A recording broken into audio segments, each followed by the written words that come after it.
यूं तो वोट देने के लिए मतदाता परिचय पत्र या वोटर आईडी कार्ड बहुत जरूरी होता है, जिसे कि चुनाव फोटो पहचान पत्र भी कहते हैं।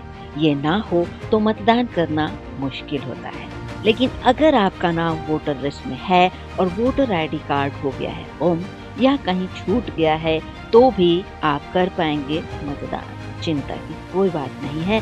इसके लिए जरूरत पड़ेगी चुनाव आयोग के द्वारा मान्य किए गए 12 दस्तावेजों में से किसी एक की। देश में जब भी कोई चुनाव होता है तो एक स्थिर सरकार बनाने के लिए उसे बहुमत मिलना जरूरी है, और इसके लिए जरूरी है कि मतदान प्रतिशत अधिक से अधिक हो। अब अगर ऐसे में मतदान के दिन किसी कारण से आपके पास आपका मतदाता परिचय पत्र नहीं है, तो मतदान करने के लिए आपको 2 शर्तें पूरी करनी होंगी। पहली तो ये कि आपका नाम मतदाता सूची में हो, और दूसरी चुनाव आयोग के द्वारा मान्य किए गए 12 दस्तावेजों में से कोई एक पहचान पत्र आपके पास मौजूद हो, तो उसे वैकल्पिक दस्तावेज के रूप में दिखाकर मतदान किया जा सकता है। तो कौन कौन से हैं ये दस्तावेज?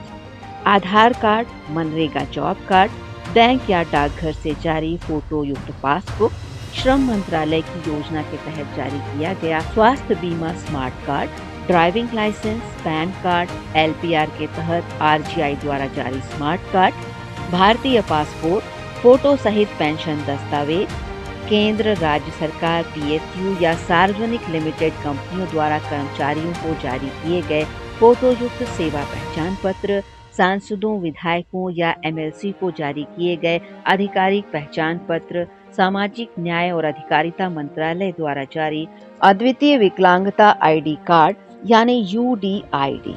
इन 12 दस्तावेजों में से कोई एक पहचान पत्र मतदान के दिन कर सकता है आपकी मदद। 2 अप्रैल 2024 को जारी अधिसूचना के अनुसार ये सभी वैकल्पिक दस्तावेज हैं जिनका उपयोग मतदान के लिए किया जा सकता है। मतदाता पहचान पत्र न केवल चुनावी प्रक्रिया में महत्वपूर्ण भूमिका निभाता है, बल्कि किसी नागरिक की पहचान, निवास स्थान, जन्म तिथि और अन्य विवरण सत्यापित करने का भी आधिकारिक दस्तावेज है, जो किसी को मतदान का पात्र बनाता है। यह फोटो पहचान पत्र नागरिकता प्रमाण पत्र होने के साथ साथ स्वतंत्र और निष्पक्ष चुनाव के दौरान मतदाता सूची की सटीकता बढ़ाने, प्रतिरूपण और धोखाधड़ी को रोकने में सहायता करता है। इस पहचान पत्र से नागरिक देश में मिलने वाली सुविधाओं का लाभ उठा सकते हैं। वोट डालने से पहले मतदाता हेल्पलाइन नंबर 1950 के आगे अपने शहर का एसटीडी कोड लगाकर मतदाता सूची डाउनलोड करके या वेबसाइट पर जाकर इसकी जांच आसानी से की जा सकती है। और याद रखिए, हर पात्र नागरिक का मतदान है बहुत जरूरी, क्योंकि हर मत की कीमत होती है। अब यह भी जान लें कि मतदान ना करने पर क्या होता है। यदि कोई पात्र व्यक्ति चुनाव के दिन अपना मत नहीं डालता है, तो देश की सरकार चुनने में उसका मत खाली जा सकता है।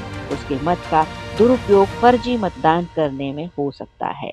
साथ ही यदि ट्रांसफर होने के बाद नई जगह दूसरा मतदाता पहचान पत्र बनवा लिया गया है, तब भी एक जगह आपके मतपत्र के दुरुपयोग होने का खतरा रहता है। इसलिए एक व्यक्ति के पास देश में एक ही जगह मतदाता परिचय पत्र होना चाहिए। मतदाता परिचय पत्र के लिए वही व्यक्ति पात्र होता है जो भारत का नागरिक हो, 18 वर्ष की आयु पूरी कर चुका हो और उसका स्थायी पता हो। इसके लिए ऑनलाइन वोटर पोर्टल .eic.gov.in पर अर्ध ऑनलाइन या ऑफलाइन रूप से स्थानीय चुनाव आयोग के कार्यालय में फॉर्म 6 निःशुल्क आवेदन किया जा सकता है। निर्वाचक पंजीकरण अधिकारियों, सहायक निर्वाचक पंजीकरण अधिकारियों और बूथ स्तर के कार्यालय में भी फॉर्म भरे जा सकते हैं। आवेदन करते समय जन्म तिथि और पते की पहचान के साथ स्वयं की पहचान का एक प्रमाण और फोटो देना होता है। तो अब आप जान ही गए होंगे कि मतदाता परिचय पत्र कितना महत्वपूर्ण है। ये बताता है कि आप लोकतंत्र का हिस्सा हैं और देश का भविष्य तय करने में आपकी भूमिका है।